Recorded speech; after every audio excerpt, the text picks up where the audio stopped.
So I'm using the Chrome browser, and in case of Chrome browser, you can see the Gmail icon on the top right here.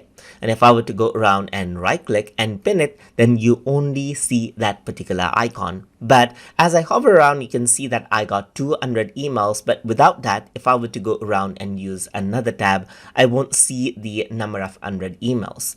So if you want to enable that on the icon itself, then you can do that by going around into settings right here and by clicking on see all settings. And once you do that, you can go around over here onto advanced tab, and here you can see unread message icon can be enabled.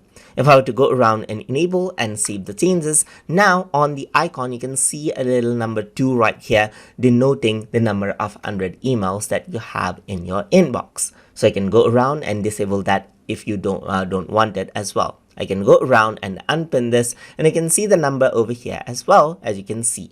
So I'm just going to go around over here onto advanced and then disable this again and then save the changes out. And that is how you can enable and disable the unread message icon inside of Gmail. So hope you guys learned something as always.